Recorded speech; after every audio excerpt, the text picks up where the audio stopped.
It's a super interesting company. The stock's, of course, been hot. People like it. Hey guys, on now we are watching Benzinga, Luke with weak stocks, Zinger Nation, Power Hour. Right now they're going to start talking about Vuzix, or I'm sorry, Vuzix. VUZI is the ticker.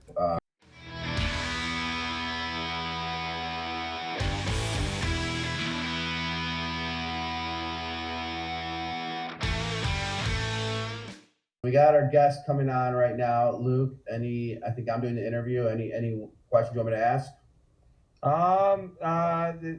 Producer AB has some good ones. I know. But something that I think, I mean, let's just start with the overview and what led to the vision of the company. I think is always interesting. It really gets into the soul of the company outside. I love it. Can't wait. Oh yeah. All right. So come on. I guess you want to do the thing, the clip thing. And if you're listening, hit the like button. And here we go, and say bye to Luke. He's gonna go fish. Bye, Luke. Going fishing, guys. Trading. Let's go, baby. I'm pumped. I am so pumped. All right. So, you're there. There he is. Paul, how are you? There's the man. Pretty good, Jason. And you? Good. Nice to see you today. People, as you know, investors are excited about innovation, things that can help improve life, things that can help improve the military, anything around that. And you've definitely piqued investors' interest. You've been on I believe the show before. Real quick though, what led to the launch of this company, and how long has it been around for? Long history. I worked at Kodak for 5 years and left because they didn't like film being replaced by digital products. Built and sold 2 small companies. Sold one to Advanced Micro Devices effectively, and the other one I sold to Belkin. And then I started the world's first consumer virtual reality head-mounted display company. So this was 1993. And in 97, I bought out all the outside shareholders and started Vuzix. Our focus, because we were making these near-eye display things for VR, we said, look, the big bulky things, you disappear from the real world. That doesn't work for the defense markets. And we had an initial focus on the defense markets. So we made this thing called a TAC eye, which was a monocular device that went here in your eye, and special forces guys could throw a robot inside of a building from a company called iRobot, and they'd drive the robot around and they could see through the robot's eyes through these glasses that we made. And we worked with DRS and Raytheon and made thermal weapon sight engines. And so we really got a pretty good feel for the defense markets. And one of the things we learned early on in the game was if you make big, bulky, and heavy devices, they're not going to work. And if you make immersive devices, they'll probably just be useful for training. So we've been trying to make these super lightweight, wearable computing systems. The special forces guys came to us and said, Paul, we want to have a pair that look like Oakley-style sunglasses with the computers built into the glasses. If we had those, half the U.S. military would buy these things from you. At the time, they were using our TAC eye tough books, open them up at night, light up like a Christmas tree. And so they were trying to replace all of that with just a pair of glasses with computers in them. Over the years, we found that they need to be lightweight, truly wearable. We're selling these products into enterprise today for the most part. Medical organizations right on through to warehousing, logistics, remote auditing. It's amazing. And this whole thing with COVID has kind of pushed it along quite a bit, frankly. It's difficult to visit one of your plants in China or to get into an operating theater today because COVID, you're not even allowed in the front door. But with our glasses, a person can wear the glasses. They're these lightweight, high-speed, 8-core processors built into them, high-resolution 4K cameras. And so I can put the glasses on, wear them during an operation or working on XYZ piece of equipment. And then through the internet, I can have another person log in and see what I'm doing and either help me or I can train them on doing that particular task. So it all started with VR headsets, but where it's going, it's the future of computing. If you look at what's going on with things like AR Core and AR Kit, people are being trained to hold their phone up, point it down the camera's running, but On the backside, maybe there's on the road in front of you arrows telling you how to get to the restaurant that you chose. Or like Pokemon Go, where you hold it up and you chase characters down the street. All of those augmented reality kinds of applications are really training people the next paradigm of computing. In the future, computing is going to take the digital world and bring it into the real world, and it's going to change how almost everything is done.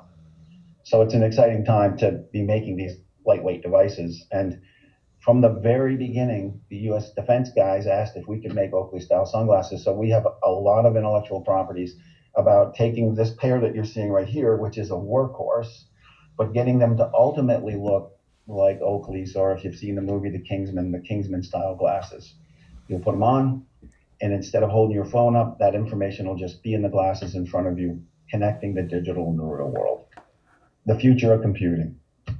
So, I mean, it seems amazing. I mean, I solved so many problems for my mom when she's trying to show me something on her computer, and I don't have to use TeamViewer, and I can see what she's seeing. Yeah. All that stuff. Is this, go ahead. TeamViewer is a partner of Vuzix. You can run TeamViewer's software, either upskill or UbiMax, when they bought both of them. You can now, using that software, awesome do is anything that? from picking out of warehouses to just remote help kinds of things that you just described. Only now it's not just about helping your mom with her computer. It's maybe helping her change the oil filter on the car, although your mom probably wouldn't be doing that. But so can I buy these right now? Yeah, they're available today. In fact, Vuzix's revenues are climbing quarter after quarter. Yep. Beautiful. And we're going to get to the revenue. Can't We're going to wait. get to the numbers in a second. But Come on, baby. where would I buy these? We sell through distribution, but you can just go to our website. It's the best place to get started. All of our products are out there. If you're a larger company and you buy through distribution, we can enable that for you also, but Vuzix.com. And you can see the 300, the 400s out there, our Blade, and soon our next generation smart glasses that have this sort of really cool look and feel. Okay. So like that's the next generation?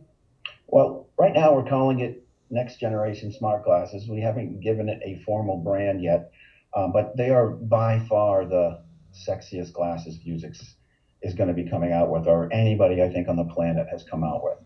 It's a look and feel Let's go, that baby. just, Let's go. you know, it's not been shown before. If you go under the technology section, I think it's the second over, if the tabs across the top there, up or right one, yeah, technology, and then I think, yes, or maybe it's, I need my glasses on to see it. Scroll down further. I think it's the bottom tab on that page you were just on. Yep, those. There's enough technology in those glasses actually to have an LTE radio even. So you might imagine that's the smartphone of the future. You'll be able to make and receive phone calls, get on the internet, do all that connected stuff that we were talking about. We'll have multiple versions of these, some with more capabilities, some with less. Are those a real thing right now? Are those out there or no? The waveguides and the display engines, they're not shipping yet. These won't be shipping. They'll be shipping to key partners by the end of this year. And then sometime in Q1, we're expecting them to ship in general. Okay. And if you look at those frames right there, underneath the word Vuzix, all of the CPU electronics, batteries, these are all in. This is effectively as much as a full smartphone. LTE radios, connectivity, binocular, you look through and the imagery floats out in front of you, and there's cameras out the front if you so desire to have those versions. No. See this little tiny display engine right here? That's the smallest micro display engine on the planet today. It's the size of a pencil eraser, and it puts out 2 million nits of light. It's this little tiny low power self-emitting display. Yeah, but I can't wait to get them. It's in the glasses. I can't wait to get them. What am I doing with it? Like I'm wearing the glasses and I'm saying like, you know, what am I doing with it? Let me tell you what a doctor would do with them today. You're a doctor, you're down in Africa, you have the glasses on, you're in the operating theater, and it's the first time you've done this portion of an open heart surgery. Heck yeah. So you have the glasses on, the camera's running, an expert doctor in San Francisco is seeing what you're seeing right through your eyes as you're operating on this patient.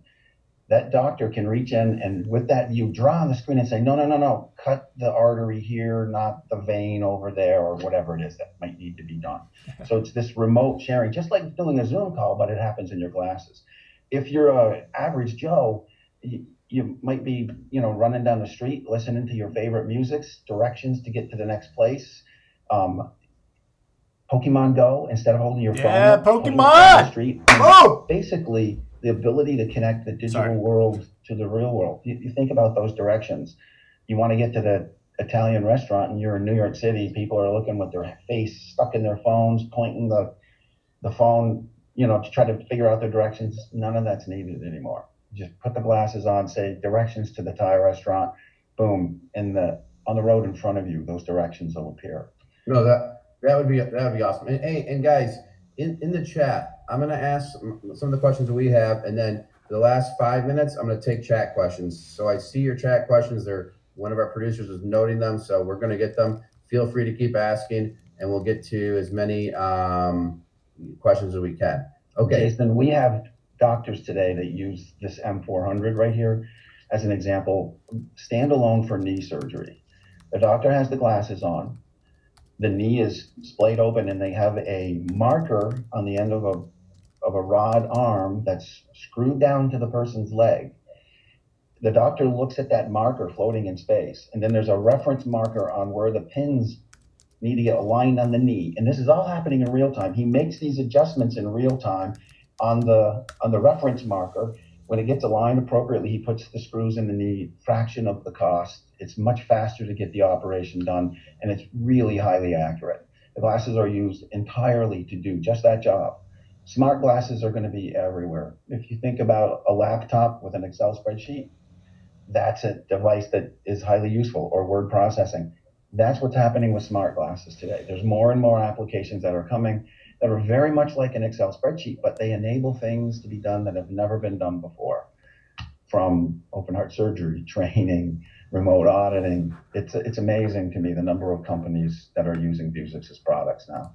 Yeah, and so I coach a flag football team, and I went on Amazon and I bought glasses that have a camera built in, so we could get video from behind the quarterback's viewpoint, and it just had a camera built in. There was nothing we could do with it. It was just a dumb camera. Then you have to connect it to a USB hub and then upload it. I mean, this is a small example where I feel like so much technology can be utilized here in a professional, and even in a sport environment, I guess is what I was saying. 100%. You might imagine a pair of these glasses if you went to the football game, and just having the first yard down line painted on the football field like you were sitting at home, and how interactive that is. Only now you can have all kinds of stats about each one of the football players, or if you're at the racetrack, giving you augmented information about the races. That's awesome. These things are going to appear everywhere. They're going to be part of life. So one question that I'm getting asked about, and I'm going to get to the financials and your extraordinary growth, etc. Google Glasses, did they abandon them? Like what happened there? Yeah, Google Glass is still there.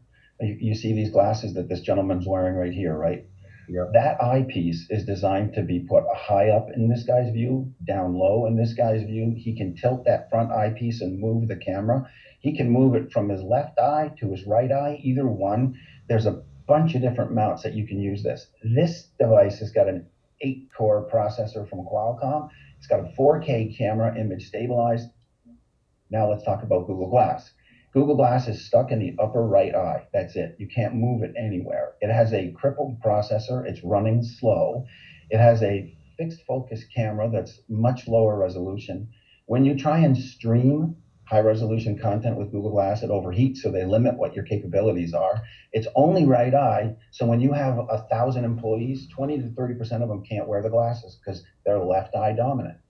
This thing was designed to go to work, and Google built Google Glass what they thought was for the average consumer. There's places where it works in enterprise, and they're still there, but 9 times out of 10, Vuzix is pretty much ahead of Google Glass when it comes to the customer base and what they really need. These are easy to deploy, from a warehouse to a construction site to the operating theater. Vuzix's glasses are great to use. You think about an operating theater, right? You might have a doctor, he's got these special glasses on. He's got these 5x eye loops that he's looking through so he can see what's going on with the operation, right? At the same time, he's got safety glasses and he's got PPE gear on. And somehow he's got to fit Google Glass into that. It just doesn't work. Whereas Vuzix has mounts for all of those kinds of situations where literally you've got all that gear on, you've got a headband on, and the glasses just sneak right in nice to get the job done. Got it. With where you're at in the space, well, how many like engineers do you have working on this? Like how many employees work? Yeah, Vuzix has about 100 employees today. We've been doing this since '97, if you think about it. And the intellectual properties that we built around waveguides. So if you think again about Google Glass, right? It's using optics literally that are about as conventional as they get. They're mirrors, they're conventional lenses, basically Copernicus style optics that have been around forever. Vuzix's optics are literally based on these really flat, thin optical surfaces that look a lot like your glasses, Jason. And we put on the surface of that a hologram so that we can then put them in a pair of glasses that literally look like regular glasses. So no longer are you going to see this computer stick here. You're going to wear these regular glasses and the imagery will float out in front of you. It's different experience than what you might get with a Google Glass or any of the other competitive products that might be out there today. Vuzix has been working very hard to make this stuff shrink down, all-day wearable, lightweight sort of form factors. And I think that effort and the software side of it that's also coming around for Vuzix has put us pretty much in the lead on the enterprise side of this business. Enterprise is going to be in the billions. There'll be millions of smart glasses sold into the enterprise space as they're used from in-store picking to warehousing to operating theaters around the world. And we have a lead there. And I think in the enterprise side, Vuzix is really in a pretty good spot, especially as we roll our next generation technology into it. So I just pulled up the Vuzix Amazon page. So you're selling some stuff through Amazon. Are these glasses the older ones? Or are these new? That's our Blade right there. That was our first pair that we came out with that sort of have that look and feel that an average Joe might wear. Again, these are still designed for the enterprise marketplace. You can see most of these images are around, people at work. I will say we sell a fair number of them to consumers. They can do a lot of really cool things. There's games that you can play on them, and you can have Amazon Alexa in the glasses and talk to them and they'll talk back and play your favorite music and all that sort of stuff. But they really are focused on enterprise today. So these are the new ones and these are around 1800? Yes, that's right. Okay. And these are just so much better? Well, it's a racehorse. It's designed to go to work. The Blade that you saw previously is an old 4-core processor. This is 8-core, Qualcomm's latest XR technology. Silicon.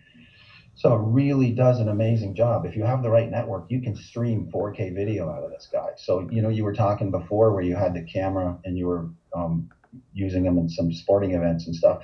With these guys, you turn it on, there's a beautiful OLED display. You can point it. It's basically like having an internet connected camera that you can completely control in the process. And with it, it's a racehorse. It does a phenomenal job on these remote support kinds of applications in the operating theater. You need processing power to do a lot of the kinds of applications people are using today, and these guys have it. Can the camera record full color? In fact, it can record full 4K video, so that's broadcast quality 4K video. And full color. Yes, that's awesome. It's got 68 gigabytes of memory or 64 gig of memory built in. So it can record literally based upon the resolutions, hours That is worth being of video. addressed, actually. This guy right here Yeah. asked. Now I'm switching a little bit to the numbers. Right there. In 2020, you had a 74% increase in revenue. Are you expecting similar growth in 2021? As long as it keeps going like it is, you bet we are. And we report here in a couple of weeks. It's hard for me to get into what Q1 might have looked like, but it's not a disappointing first quarter. And if you look at the business, the broad-based portion of our business seems to be ticking along nicely. It used to be $1 million a quarter was a good quarter for Vuzix. We're doing that monthly now. And some of the broad-based business, there's areas of that, like in the medical space, and in some insurance areas and the likes, where they're starting to buy in bigger volumes. So you got the broad-based portion of the business coming online, and we're expecting growth, quite frankly, on both sides of it. But as these companies start to deploy in bigger ways, we expect to have hotspots of pieces of business that are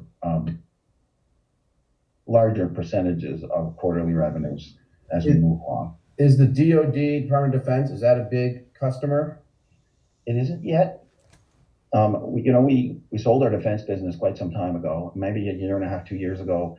We had given an exclusive to the partner that we sold it to about 2 years ago, let's say a year and a half. We bought back some of that exclusive. So we have just recently started to entertain more business in that space. And as you might imagine, if HoloLens is an example, they just got an IDIQ order for millions, hundreds of millions of dollars worth of product. And Big Army has special areas where they need waveguide and optics to solve problems similar but different to what HoloLens does in that space. And so, the OEM side of our business, where we're supplying pieces and parts and components, has started to pick up. And, we're looking forward to ultimately being a decent sized supplier into that marketplace. Got it. Is that a hard thing to combat? Do they not want the latest technology? I mean, how do they get it, get the word out to those places? I mean, I feel like it's a hard business. These are companies that we've supplied into before in the past. I mean, if you think about the DRSs, the Raytheons, the, enhanced thermal weapon sight programs, where, during the Iraq war, I don't know, maybe Vuzix sold 300,000 or 400,000 night vision engines, the electronics that went into the back of those thermal weapon sight programs. It takes time to win that kind of business, because you have to build the solution that the military wants, then it becomes a program of record, and then at some point in time, it moves out into the real deployments. And yes, that does take time to make happen. That's what some of these OEM programs are about with Vuzix. We're helping to solve problems associated with trying to improve and enhance some equipment that's already in the field, and in some cases, it's brand new solutions.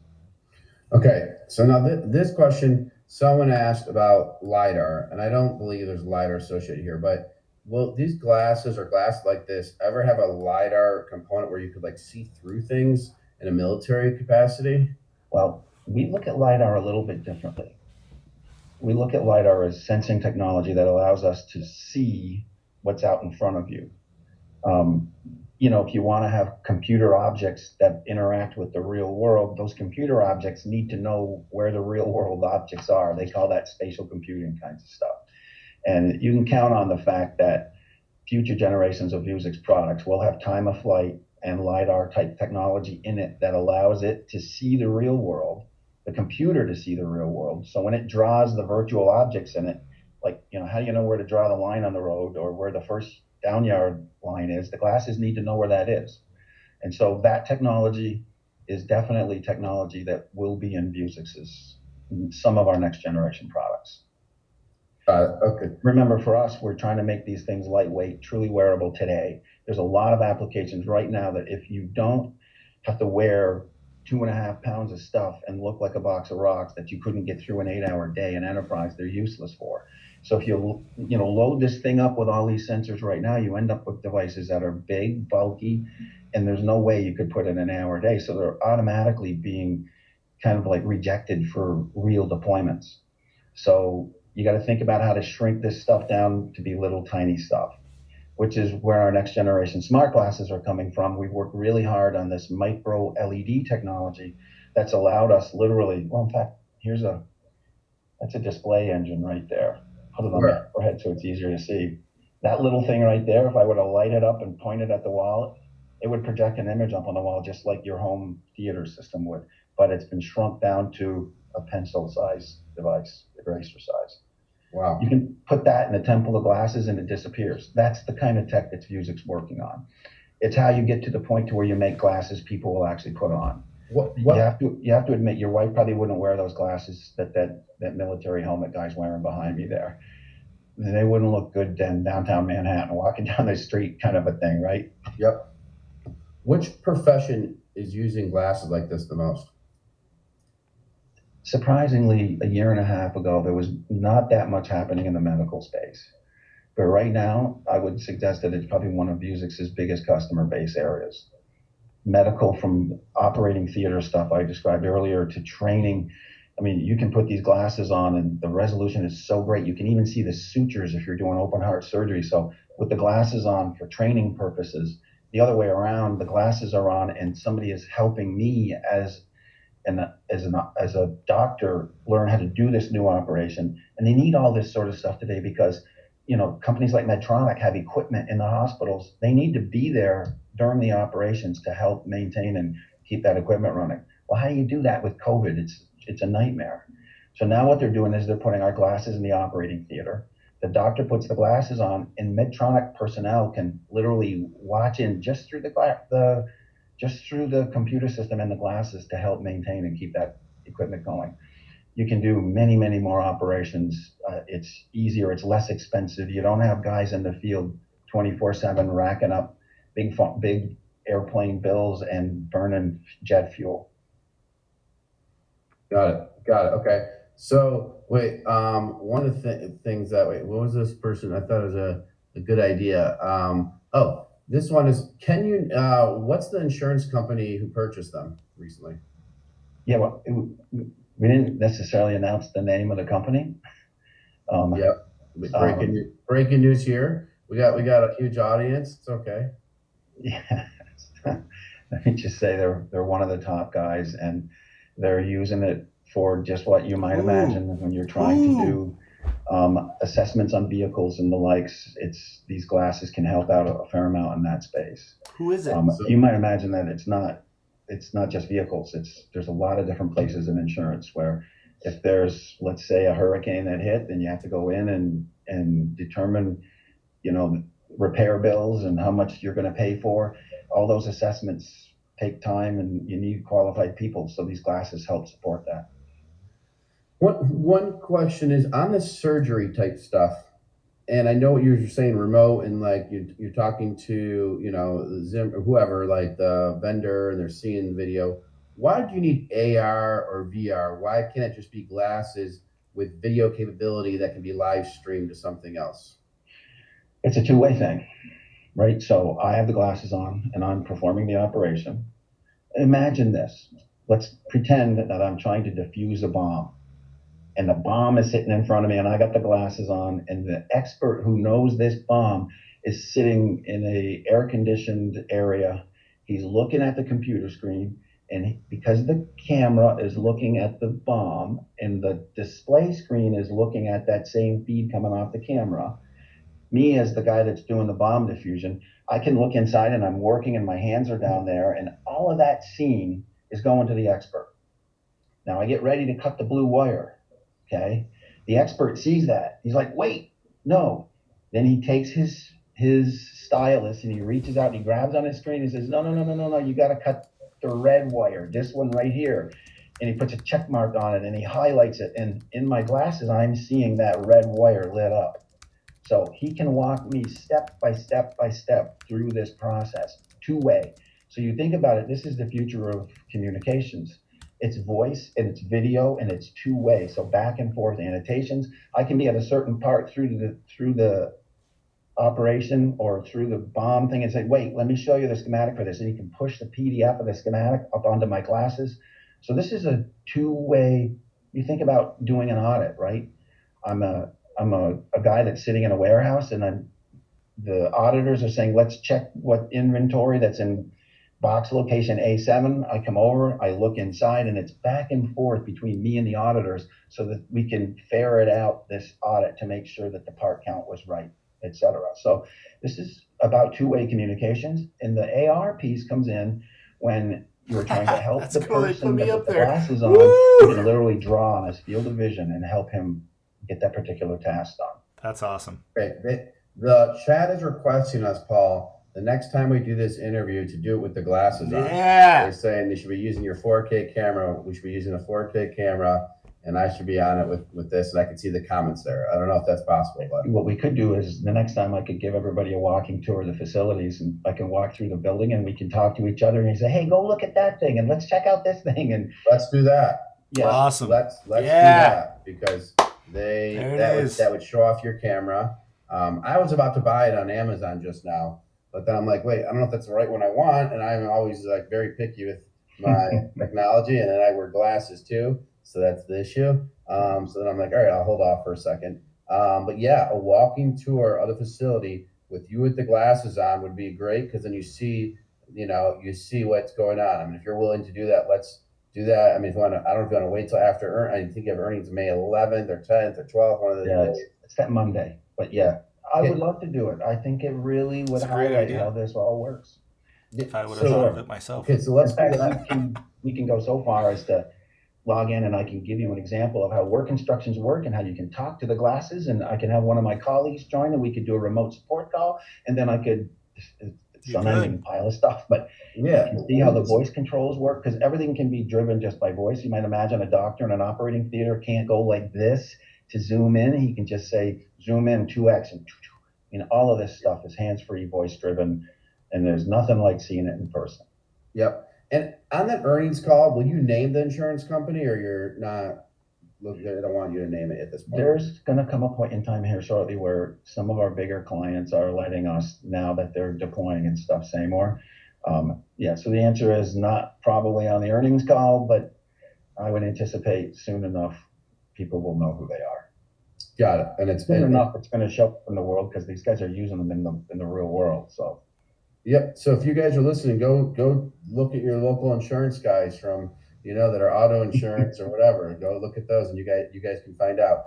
And one last question, because I know another a public company coming on in a second, Monica Group.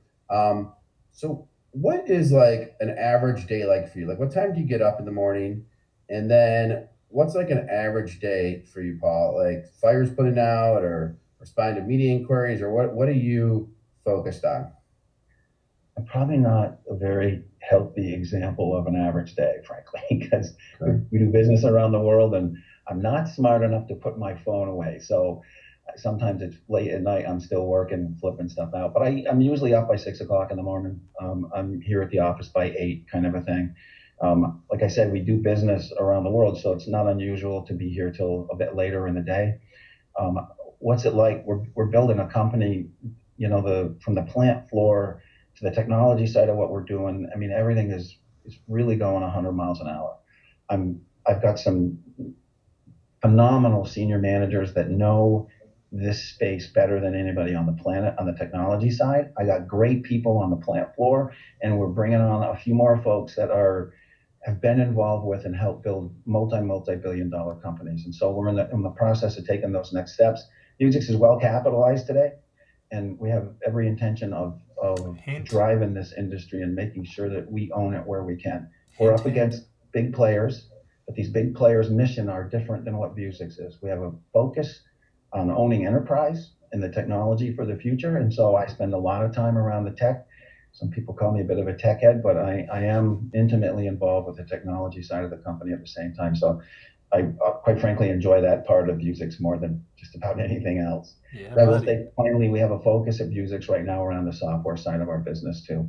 And, the product sells because it can do so many things, and if you have software that you're selling with it with annual license fees associated with it, it ends up making it for a very sticky product. No matter what the competition is, if it's a piece of hardware, if they can't, walk in the store and measure the inventory counts of 2x4 sitting on the shelf and be integrated into the inventory systems, and that all belongs to Vuzix because we built those systems. It really makes our systems sticky. And so Vuzix is not just about a hardware company today. We're starting to expand into that software side. No, that's awesome. And Paul, I put a comment in there from Internet Enforcers. Paul needs to give Jason Radzic a pair of these devices so he can walk around the BZ office and then give them away as a thing. Maybe we'll do a giveaway, when the retail product is the right price point. We'll do a giveaway, sign up, and when they'll do it promoting the walk around the office. So we'd support that with you. It sounds like fun. Sounds like fun. You like fun. We're building cool technology. Why not show it off? So thank you, Paul, for coming on. Congrats on the growth of the company. Those are real growing numbers, and you're building sweet technology. You're gonna have to get my pair of those, and we'll figure out a giveaway or some sort. So thanks for coming on. Have a good rest of your Monday, man. Yeah, thanks, Jason. You Awesome. too, man. All right. So the guys, that was Paul from Vuzix.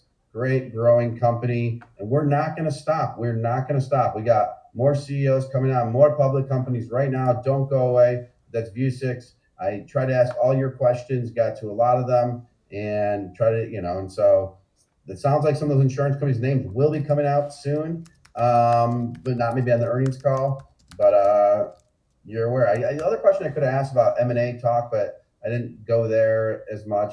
But there it is, man. So, all right. So, Benzinga. Sorry.